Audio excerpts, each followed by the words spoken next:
Talk. Welcome to Cooper Talk. I'm your host, Steve Cooper, and remember, I'm only as hip as my guest. I gotta tell you, we have a great show today. The gentleman is my guest is a great musician. You know him from Bauhaus, you know him from Love and Rockets, who will be playing the Cruel World Festival soon, and then they go on tour, and my guest is Daniel Ash. How you doing, Dan? Hello, I'm good. How are you? I'm doing well. So you're out in California. How's the weather out there today? It's great. It's not a cloud in the sky, and there's no chemtrails for a change, which is great. I don't know what the deal is with those things. They seem to be getting worse and worse all the time. It's like sometimes here, the sky is just full of them. Same in LA, same all over. I never got to the bottom on what they're all about, but it doesn't seem right at all. I don't get it. Do you know anything about chemtrails? I don't, but I know when I was in LA, I was in Burbank. I used to see them all the time. I don't see them as much. I'm outside Philadelphia now. I don't see them as much, but I used to see them a lot, and it was something that they came out of nowhere. It wasn't like when we were younger I saw them. I don't remember seeing them at all now. I don't know when it started, probably 15 years ago, but the official explanation apparently is that they're trying to combat global warming. But when we had a bunch of rain here a few weeks back, we got a lot of rain this winter.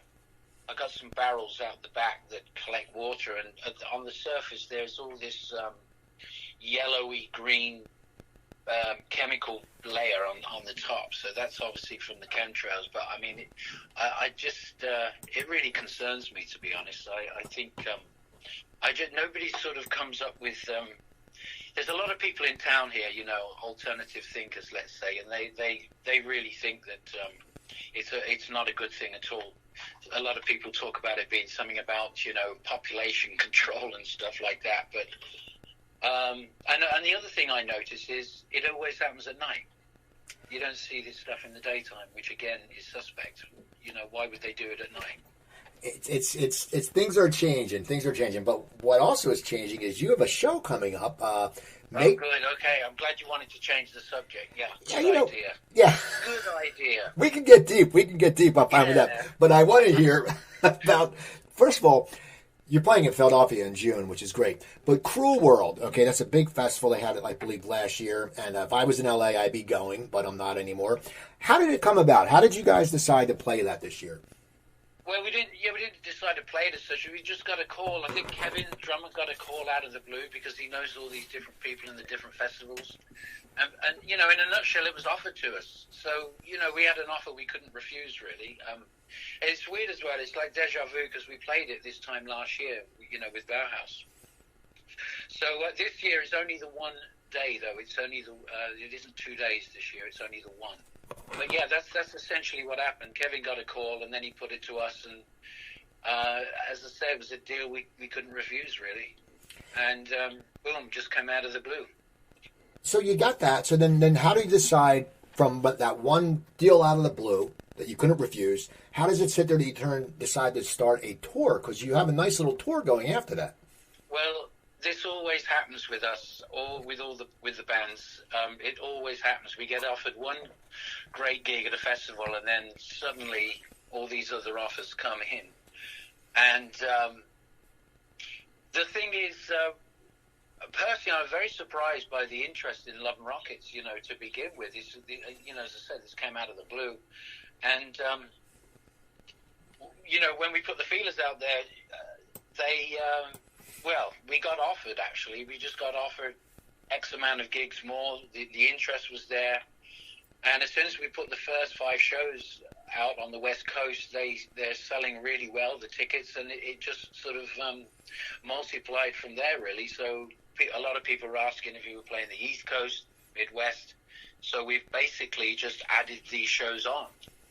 And that's it. And it's a great coincidence because the record company, Beggars Banquet, months ago, before any of this happened, by coincidence, have been putting out and are putting out all of our back catalogue on vinyl, etc. So it's all sort of coming together nicely, combining the reissues of everything as we're on tour. So it's sort of perfect timing, a bit of synchronicity there. Now, so there you go. that's how it happened. Now, I love the artwork on your albums. Where did the artwork come on the Love and Rockets albums? Where did it come from? Was it your idea? Was it an artist you hired? It comes from us all, because the three of us all went to art school at the same time. And we all did graphics at art school for 3 or 4 years, and there it is. It's it's obviously something that we're enthusiastic about, and it's something that we can actually do because of our history, coming from art school, etc. So yeah, that's where it comes from. Now, what got you into music? I always wonder, was there a defining moment, or is it just something that you heard music when you were younger? I mean, did you come from a musical family, or what put you in this direction, which you've had a very successful career? Oh, okay then. Well, music hits most people at about between 12 and 15 years old, and that's when... I do remember, I think when I was about 6 years old, I saw this plastic, red and white plastic guitar when I was 10 years old in a store, and it had the picture of the Beatles on the front of it with their autographs, and I was fascinated by that instrument. So that was at like 10. I remember my dad got me this little thing. It was probably about 2 foot long. So that was at 10 years old. Then at 15 years old, I was still sort of fascinated with this thing, not acoustic guitar, but electric guitars always looked fascinating to me. They just and the sound of them, just like any teenage boy would, get off on the sound of an electric guitar. So at 15, I think my dad took me down to London, and there's this place called Shaftesbury Avenue where all the guitar shops were at that time, and he bought me I remember all this stuff. He bought me it was a Telecaster copy, it was 25 quid, 25 English pounds, and he bought me this thing, and, when I got it home, I didn't even play it as such. I just like looking at it, and I remember putting these 3 stars on it, a red star, a white star, and a blue star or something, and I just used to fall asleep with this thing, when I was a kid. And then I'd wake up and I'd just see this guitar, being very lazy, I didn't actually start playing it for a couple of years after that. And then it sort of just progressed from there. But, again, after school, I went to art school, and, a lot of the kids there, a lot of the guys were playing guitar at art school. And I remember going around different people's houses and, plugging in and playing with other people. And it luckily it worked out, because I'm not really good at anything else. I couldn't imagine, I could never really get the idea of, doing a 9 to 5. It didn't compute with me at all, and luckily, I knew Kevin and David from art school, and I knew Peter from school. We go back to 11 years old. And, I always thought Pete should be in a band anyway, because of the way he looked, right from when we were kids. We were both Bowie freaks. And so, 5 years after school, I called him up, and, basically that's when Bauhaus started. So that's how it happened. It was from 10 years old, seeing an electric and a little plastic guitar in a shop front. And it just went on from there. I suppose there's a lot of luck involved there, because I wasn't one of those guys that sat down and learned scales. I was way too scatterbrained for that. But I sort of treated the instrument as, just a piece of wood with 6 strings, and was always trying to get original sounds out of it, rather than, a lot of the guys at college were trying to sound and doing Jimi Hendrix riffs and everything, and way too lazy to learn to play that well in the conventional sense, and also I had no interest in sounding like somebody else. So I went off on a different path and just simplified the whole thing. So instead of doing complicated chords or scales, doing lead bits, I would go the opposite direction and just concentrate on one note, and get a good sound out of the E string or whatever, and use effects to make that sound unlike a guitar, if you like. So then I discovered a thing called the E-bow, which basically turns the guitar into a keyboard, because you can sustain the notes forever. And that was it for me. That was something that I could call my own, that sound, whereas I could sustain single notes indefinitely. So that completely opened it up for me. And also, I didn't have to learn all these horrible scales and stuff like that. You know, I could just go off on a different direction. Now, what made you think? What made you think that you were looking? What made you look for that different sound? Was it something inside you that said, you know, I don't want to be different, or was what it was the band had already started, Bauhaus, and Kevin, the whole band, I think we went into this music store because Kevin was looking for one of those electronic drums. The first time it was used was on Ring My Bell. You remember that boo sound on Ring My Bell? That was this new gizmo that had come out, and I know New Order got a hold of one as well. Anyway, we went into this store to put in all our monies together to buy this electronic drum. Anyway, we got the drum. And then on the top shelf, there was this little chrome gizmo, this little thing on the top shelf. So I asked the guy in the store, like, what is that on the top shelf? And he explained what it was. And he took it off the shelf and he plugged the guitar in and then showed me how it sustains the note on the strings of the guitar. And as soon as I heard that and saw it, I went, I gotta have it. And it was £100, which was like a lot of money back then when we were all completely broke. But anyway, I got the money together and I just grabbed it. And it looks so good as well. It's this little silver thing that you just hold in your right hand and put it over the strings. And it's funny because I asked the guy, I said, why hasn't anybody bought this yet? This is an amazing thing. And he said the funniest answer. He said, nobody wanted to pay £100 for something so small. I mean, what sort of logic is that? As it was a small chrome thing, nobody bought it. Honestly, that's what he said. Nobody wanted it because it was £100, and it was too small. Crazy, so insane. What is the logic? It is funny, yeah. But now, so you get that, you get your sound. Now, how do you guys start? How do you get your first record deal? How does Bauhaus get that first record deal? Well, after we were together for 4 weeks, it was exactly 4 weeks, we came up with Bela Lugosi's Dead, which took a day to write and record. It was one of those instant things. So we went straight into the local, the recording studio was 10 miles down the road in a place called Wellingborough, which actually is where Peter comes from. And we went straight in there, got a few quid together, went in there and recorded Bela with about 4 other tracks. And then, of course, we had an acetate of it. We got it converted to an acetate. And then I went down, I phoned up all the 4 major record companies at that time, which was Decca, RCA, Decca, I don't know, 2 others. There were 4 big majors back then. And I just phoned them up and arranged to have interviews with these guys, with this acetate. So, got the interviews all on the same day, and got on the train, went down to London, and just, shopped that song, via the acetate. And, I'd go into the rooms and, we'd sit down in these great big flash offices, and then I'd put the record on. Of course, the vocal doesn't come in till about 3 minutes or whatever. So I was sitting there thinking, just please wait till the vocal comes in. This is a great track. This is a great track. And they all said the same. They all said, well, this is the sort of stuff I listen to at home, but unfortunately it's not commercially viable. So, we're going to pass on it.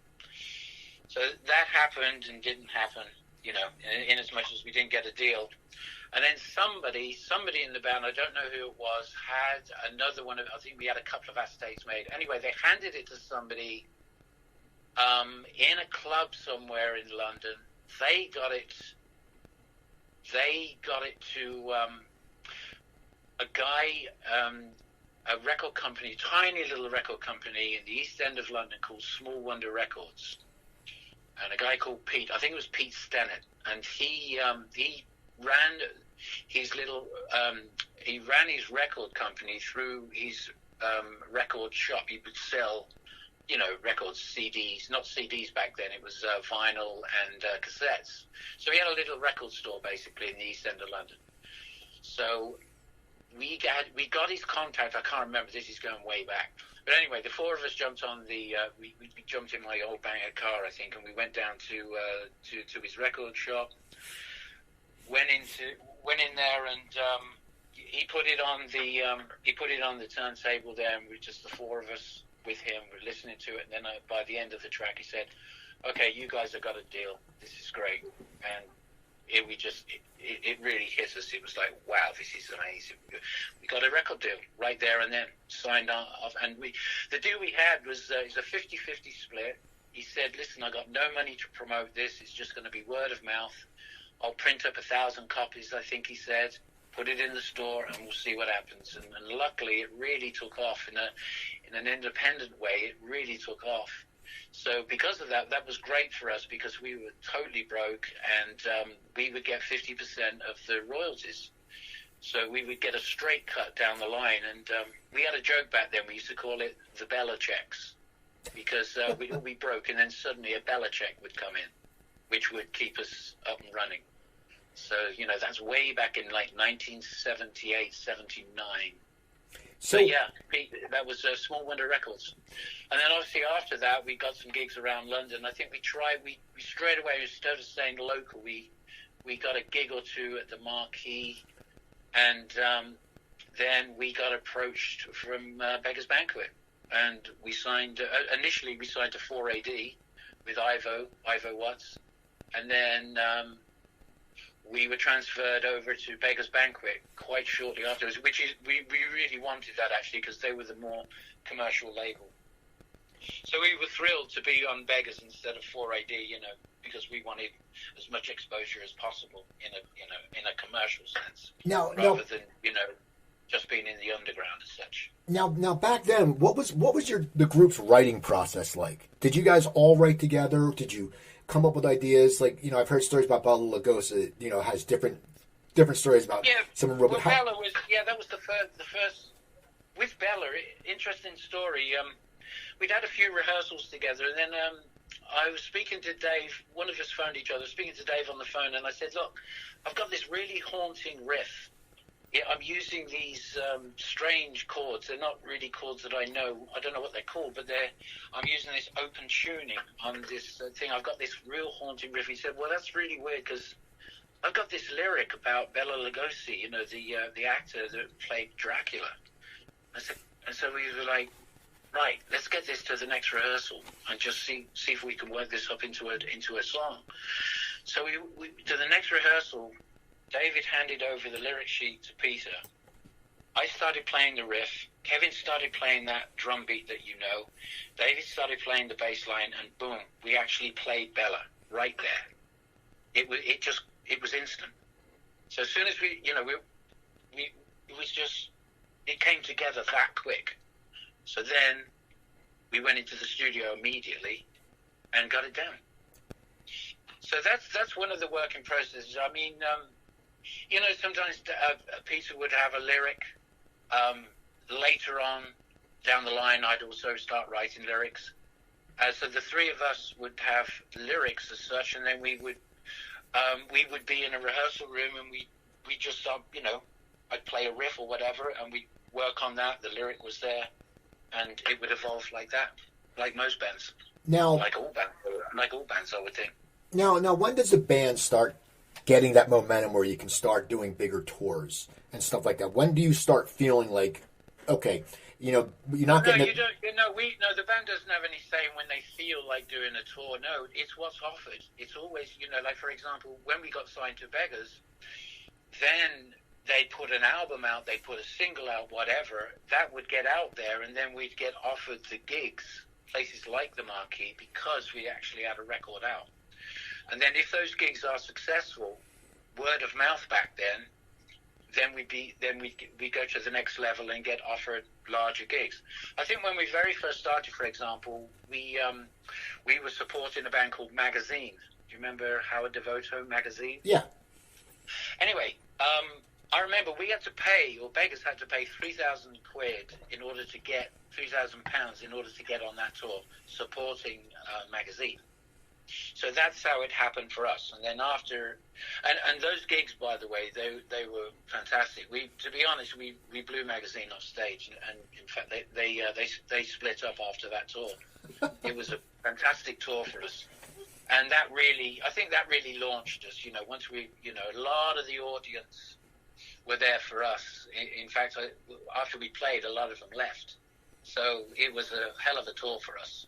Yeah, that got us on the map. So that's our story, really, on how we sort of progressed from doing little pub.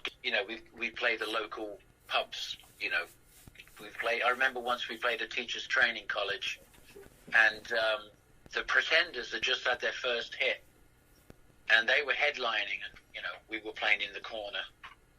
Unofficially, we just set up in the corner and started playing without anybody's permission, over the other side of the room at this teachers' training college, because we were cheeky monkeys back then. We just sort of, set up and played without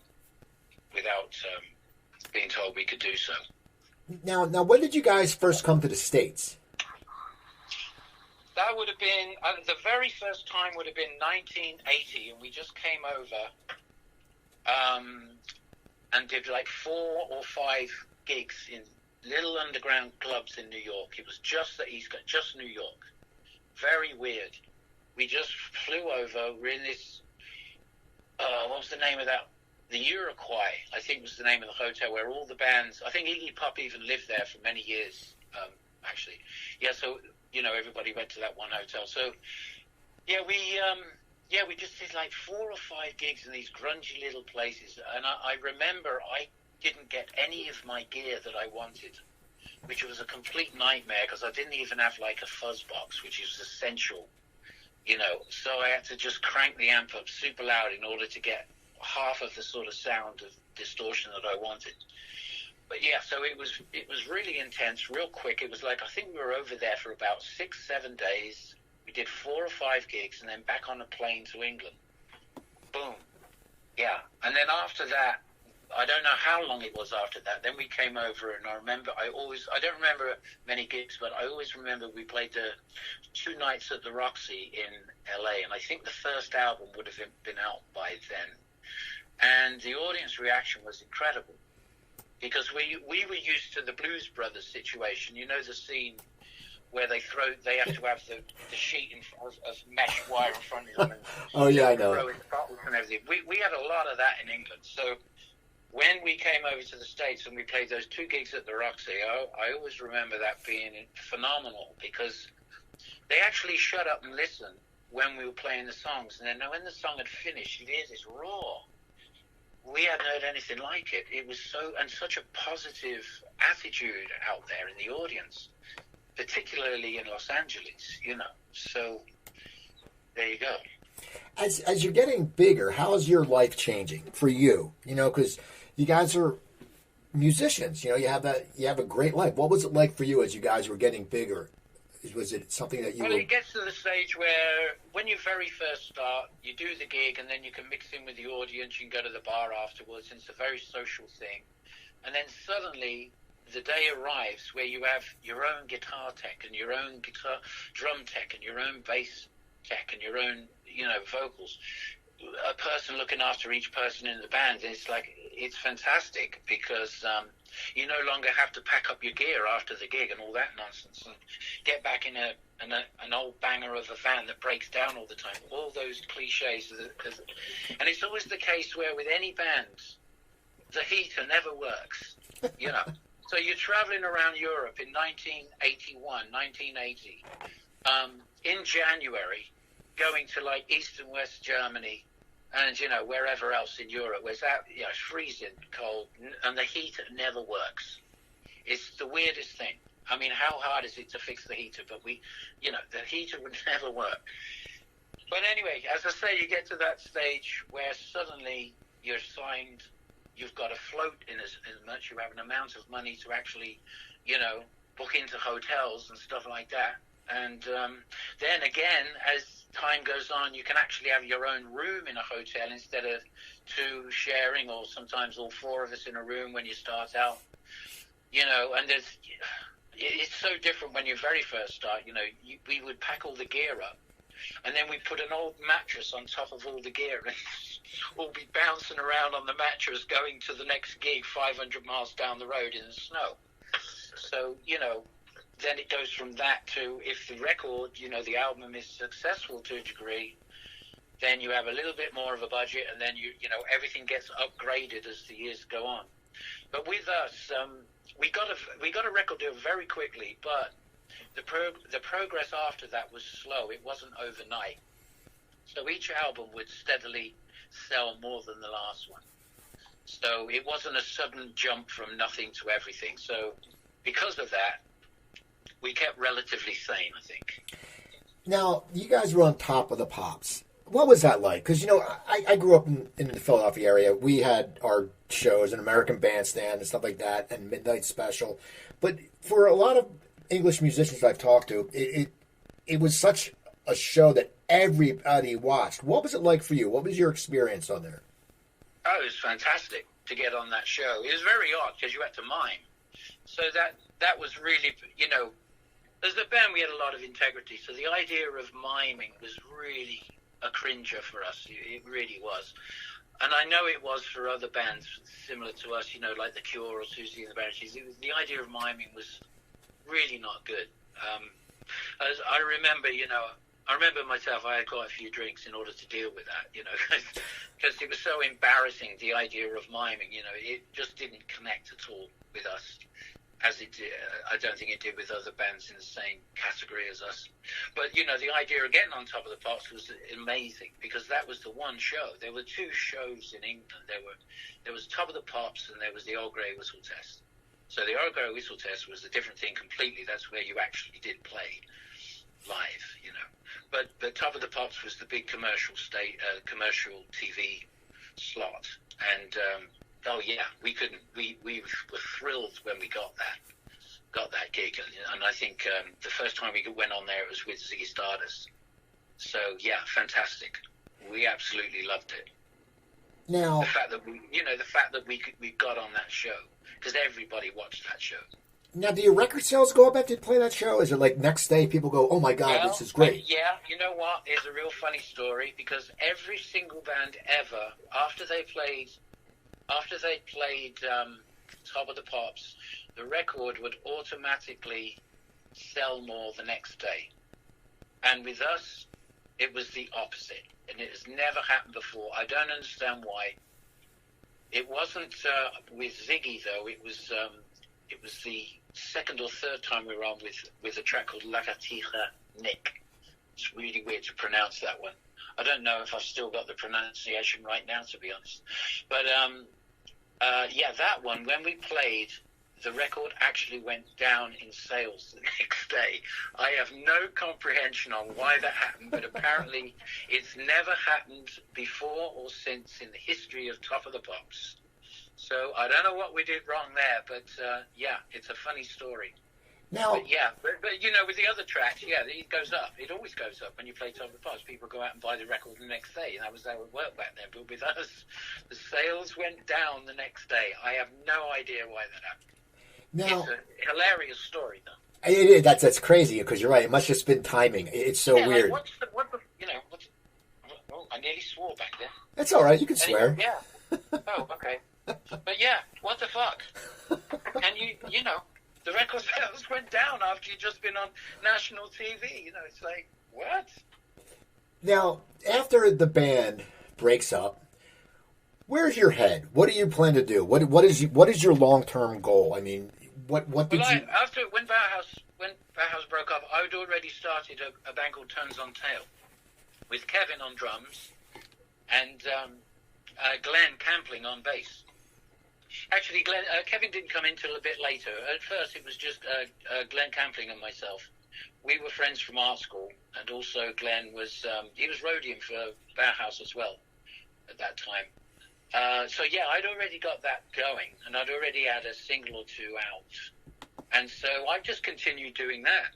It's weird because I was actually on holiday in Spain on my bike, with a tent. I went around Europe with a tent on the bike, and I heard about it, then. I didn't even know the band had actually broken up. It's a very Spinal Tap moment, in actual fact. I'm like, oh, this is news to me. Got back to England, and we'd split up. But as I said, I had the Tones on Tail thing going, so I just continued and made that my main thing.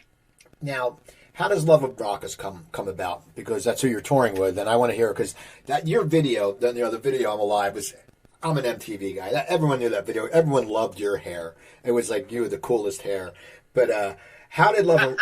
Everyone loved it. Everyone's like, look at that hair. Like me, I had I couldn't get my hair up like that. But if I went to a hairdresser and said, do my hair, they go, get the hell out of here. We can't do that. You're in Philadelphia. Well, I discovered one day hair straighteners. Well, actually, they were crimpers back then, because I hated my curly hair. I got curly hair naturally, and I hated it. And I discovered these crimpers. I was walking to the studio. It was in early Bauhaus, and I saw this shop and the shop window. They had these crimpers, and I bought them, and I tried them out, and it was like a dream come true. Suddenly I didn't have curly hair anymore, and I could make my hair stick up and stuff with hairspray and things. So it was fantastic. I loved them. So that's not your question, though, is it? I'm missing the question now. My question was, how did Love and Rockets come about? Oh, Love and Rockets. Oh, well, that was Bauhaus had split. I was still doing the Tones thing. Then that disintegrated after doing a tour of England, a tour of the States. But I remembered that the three of us, David, Kevin, and myself, had remembered that when we were doing the last Bauhaus album, Burning from the Inside, Peter had double pneumonia, and he wasn't there for the first couple of weeks. He's still recovering from having pneumonia. So the three of us were in there initially working out backing tracks for when Peter arrived. And as it developed, I'd come up with this song called Slice of Life when I was doing vocals on it, and then David had come up with this track called Mr. Moonlight. So we had those, we recorded them, they're all finished, and Peter wasn't there, and we'd always remembered there was a very different atmosphere in the studio when Peter wasn't there. It was very different, and it was sort of liberating, it was sort of freer than when the four of us were together. So after Bauhaus broke up and then Tones broke up, Kevin and myself went round to see Dave to see if he wanted to start the three of us working together, because we had this great chemistry amongst just the three of us. And, cut a long story short, David agreed, and the rest is history. We went down to the record company, because I was still under contract as Tones on Tail. We went down there and said, okay, we're changing the name of the band. This is a new band. It's called Love and Rockets. Glenn's not here, and it's David, Kevin, and myself. And there you go. And then we carried on basically as Love and Rockets from the original Tones on Tail deal. Now, what was it like when I'm Alive hit so big? Because it was a huge hit, and you guys had seen good success, but a hit like that must really just be amazing. So Alive, So Alive. You mean So Alive, don't you? Yeah. I'm Alive, So Alive. Yeah. What was it like? It was a crazy, crazy year, 1989. So we all lived in England, so it didn't affect us in as much as, you could walk down the street and stuff, because we weren't known in England at all. Love and Rockets never took off in England at all. Like, So Alive was re-released by Beggars Banquet 3 times in the UK, and it sold a grand total of 600 copies. So, go figure. Whereas in the States, it got into the top 3, so we never looked back. Yeah, but what a year. Yeah, 1989. It was, we were on a roll, as they say. And so you were having a great time. So what happened with Love and Rockets then? Well, that's what I'm saying. So Alive with Love and Rockets, yeah. No, I'm saying what happened? You're on a roll. So well, we were together as a band for 14 years. I thought it was more like 18, but apparently it's 14 years. Well, with Love and Rockets, we'd put out, So Alive, X amount of singles, and then we do what all bands do, is we have a break. because we'd been working intensely for a long time. So all bands, they all go off and they all do the cliched solo albums. So we went off, did the solo albums. Solo albums don't do so well. Band gets back together again. So, that's what happened with us. And then at a certain point, basically, grunge came in. Nirvana hit it real big with a bunch of, basically America had their own bands again. They had their own thing. By coincidence, we just happened to have broke up, but it was the perfect time to break up because America had embraced grunge and we were out. It was done, we were not cool anymore. I think that was basically it. Grunge completely took over and we split. What is that like? That makes sense. I mean, after all the years of playing, when we split, I was done. I was very happy, extremely happy. That last day, I remember when we were packing all our gear up and going our separate ways, and I felt free as a bird. It was time. It was time. All good things come to an end, and all that. It was time to move on and do something else. Now, over the years, how has your writing changed? Has your writing changed at all? No, it hasn't. No, I mean, I'm got this other new band I'm very, very excited about. It's called Ashes and Diamonds, and it's with Paul Demon on bass. He's from Sade, Sade's bass player, and it's Bruce Smith from Pill, drummer from Pill, and myself. And we started this project about 3 years ago, and COVID hit and screwed everything up. So we were sort of writing on, one of the guys lives in New York. Bruce lives in New York, and Paul lives in Paul lives in LA and London. So we were very separate. So we tried writing together. We tried writing separately, and got back together recently to actually finish everything off. So basically, we've got an album's worth of material. We're just fine-tuning it right now. We're about 99% done. It's like 10 tracks, all original songs, no covers. And my writing process is the same. Whereas I get my lyrics from the cut-up idea that Bowie did a lot. It comes from William Burroughs, which is the I use the National Enquirer a lot, where you cut up all these headlines, and then I rearrange them in order to create lyrics. And sometimes I use lots of glossy mags to use the headlines, or something I'll find in a magazine or a book or something. I'll take a line out, cut them all up, lay them out on the table, and then rearrange them. A little bit like what you do with those when you get all those words that people put on their fridges to make up sentences. It's exactly that idea, but I use magazines. So like 90% of the Ashes, 90% of the lyrics that I come up with are that way, all through the years. Yeah, so that's how it's the cut-up method. I call it the cut-up method. That's amazing. That's so cool. Now, another question about Bauhaus. You guys got together and recorded an album in 2008. What was that like to get back, and why did you do that? Okay, one more time on that. Sorry. You guys had gotten back together, Bauhaus. You recorded an album in 2008. Oh, yeah. What led to that? That would have been a situation. Usually, what usually happens with us is when one band is sort of fizzled out, it's not working anymore, somebody calls somebody else and says, hey, what do you think?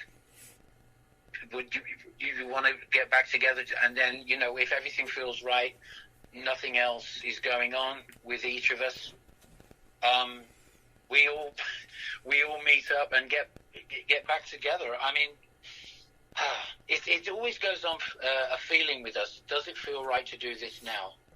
And when these opportunities come up, well, with this one, it was just it felt right again. That's how it works. It just feels right again for X amount of years, and then you do it for that amount of time, and then it stops again, and then it starts again. It was just a case of it felt right at that particular time. I can't actually remember in 2008, if that's when it was, that we recorded, because I remember we recorded it where I live in a studio in town here, but I can't remember the exact reasoning. It would have been, one of us would have contacted another one of us in the band. The four of us would have contacted each other, and it's like, yeah, does this feel right or not? And if it does, then if it did, then we would actually meet up again, and it would always be the case where you'd set the gear up in a room and see what happens. So that's happened every single time right up to today. Now, as a musician, you're a very respected guitarist, and people, say you're an influence to them. How does that make you feel? I mean, sitting there, because you said from the beginning you wanted to create your own sound, and you have, and now people have looked at you as someone who's created their own sound. That must make you feel great. But yeah, I don't really think about it, to be honest. I mean, there's a lot of years gone by. I mean, I have heard this before, and I think with a band like the Yeah, Yeah, Yeahs, I can hear an influence there, because that guy apparently likes what I do. And he plays very simplistically, and I like the way he plays. He'll just concentrate on one or two strings to create a real powerful sound, which is appealing to me. So yeah, there's a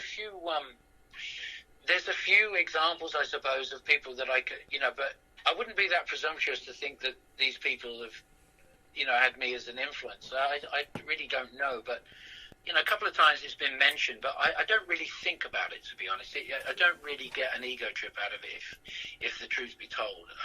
I don't really think about it. Don't know what else to say, really. Okay. Well, before we go, I always like to ask my guests, give me 2 good stories from your career. Wow. Put me on the spot now.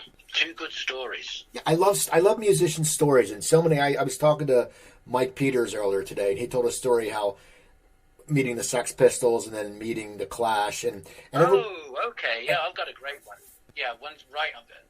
It was when we went. We got offered to play, to be the band in this film called The Hunger with David Bowie and Catherine Deneuve.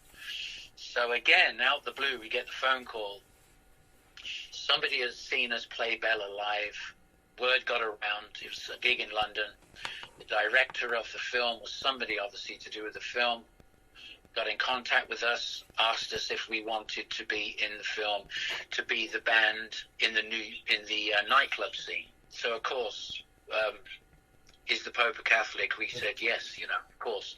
So we got the gig, and at 7:30 in the morning, it was a dress rehearsal. So in other words, we're all wearing what we're going to wear for, our spot, which probably would have been 2:00 in the afternoon, because there's a lot of waiting around when you're doing stuff in film. Anyway, 7:30 in the morning, I hear a voice behind me going, "Oi, you've got my shoes on." And I turn around, and it's David Bowie. We had the same shoes on. It's like I was just completely starstruck, couldn't string a sentence together. I think I just grunted in his direction. I was like overwhelmed, because I'm a huge, Bowie fan, still am. So that's sort of top of the list on stories. And but I have got another one as well, and it's in a similar vein. But anyway, that was, can you imagine, well, he would have been 36 then, and I was 20, we were 26. And to hear that, look around, and it's David Bowie, and he says, "Oi, you've got my shoes on." It's funny, because he noticed that, I was sort of starstruck, and he just sort of tried to just friendly chat in order to, to sort of bring me down to earth. He understood what was going on, but it was a pretty overwhelming starstruck moment for me. But then I've got another one, which is a similar thing, because of who's involved in the story. There was a time when we were going over to, we flew over to New York to do some gigs. Again, this is Bauhaus days. And the other three wanted to go out clubbing. And I was in a funny mood, can be a bit of a moody bugger. So I was in a funny mood, and I didn't want to go out. So I just, they went out, and I just went down to the bar. And it was in this hotel, actually, the Iroquois, I think it was called, which I found out later that Iggy sort of lives there. Anyway, so I just went down to the bar on my own, and just ordered a drink, having a drink there. And who walks in? I'm not kidding. Iggy Pop and Mick Ronson. David Bowie's guitar player, Mick Ronson. I'm like, what? And I'm just sitting there at the bar, and these two, one of them's on my left and one of them's on my right at the bar. And I'm huge fans of both Iggy and Mick Ronson. So can you imagine, I think I was we just started out, so I would have been about 22, 23 years old. I couldn't believe it. And as it turned out, I actually got talking to Mick Ronson's sister, who was there. I can't remember how I got talking to her, but I was saying, I can't believe Mick Ronson's there. And she said, yeah, that's my brother. I said, oh my God, what? And we got talking, and she said, yeah, he's really humble, really modest. And he might have said, I don't know, but I don't know quite how this happened, but basically, I got invited. Iggy was living in the hotel at that time, and he was having a spontaneous party upstairs in his room. So, and he invited me. He just said, hey, yeah, we're just having a party. You want to come up? I'm like, again, is the Pope a Catholic and do bad shit in the woods? Yeah, I'd love to come to your party. Thanks very much. So I'm in an elevator with Iggy Pop, and I think it was Iggy Pop and Glenn Matlock, who was playing bass for Iggy because he was on the road as well, and myself. Went up to his room. Mick Ronson, is up there with a few of his entourage. So I'm basically sitting in the room there having drinks and smoking with Iggy Pop, Mick Ronson, and a bunch of other people, and they're having friendly arguments about who's good at what, and Mick Ronson was saying, you should get me to produce your next album because the vocals are too loud and it sounds like the band's in another room, and then Iggy Pop's going, what are you talking about? And they, and they're all having this friendly argument about stuff like that, and then Iggy was saying, yeah, you should do another solo album. Slaughter on 10th Avenue was great. No, I don't want to do another one. And I'm hearing all this stuff, and I'm sitting there on the floor, cross-legged like everybody else, and we're all drinking just like you do in parties. And I'm like, I can't believe I'm here with these guys. These are my total heroes. So, and then about 3 in the morning, we all leave. I actually left Iggy a 7-inch single of Terror Couple Kill Colonel. Which was the single that we had out, and I left it, and he had a record player in his room, and I said, hey, check this out, you might like it. And he actually came to our gig 2 or 3 nights after that because of that 7-inch single, because he liked it. But anyway, back to, about 2, 3, 4 in the morning, whatever, I get back to my room, the guys all come in, all buzzed, drunk, showing off about what a great time they had, and they said, "Oh, you really missed out. You moody bugger." And I said, "Shut the fuck up. Listen to this. You'll never guess where I've just been." And then I told them, and they're like, "What?" And I said, "Yep, I've been partying with Iggy Pop and Mick Ronson," and they were like, "Unbelievable." Yeah, that was, never forget that one. And then finally, 2 days later, all 4 of us, and Iggy was in the bar as well, and all 4 of us met up with him, and, had a good old laugh, a good old time. Well, but there you go. They're two big stories for me. That's awesome, Daniel. The tour is starting. What can people expect on the tour? How long are your sets going to be? Are you already working on it? Do you have your set list? I'm still working out the tracks, but the set's going to be the usual hour and 20. But we have got a very original psychedelic live show coming up. Modern psychedelia is the way I would describe it, without going into any more detail, because I don't want to, give the game away. But we've got it's going to be very, very different, I think, from the usual rock band visuals. That's all I can really say about it. It's very new for us anyway. But there's some new technology out there that we're going to embrace. And I think it's going to be something very different visually. Well, that's awesome, Daniel. I want to thank you so much for coming on today. I'm going to try to make it to see you guys in Philly. People, Go look up Daniel Ash. Go listen to some Bauhaus, listen to Love and Rockets, get concert tickets. They're going to sell out. They're going to sell out. They're playing. It starts at the Cruel World Festival May 20th, and they're going through West Coast and East Coast, so check them out. Check out my website, coopertalk.net. You can find over 950 episodes. Email me, Cooper at coopertalk.net. Twitter, it's at Cooper Talk. Remember, I'm Steve Cooper. I'm only as hip as my guest. Don't forget, drink your water, eat your vegetables, take your vitamins, and I'll talk to you next time.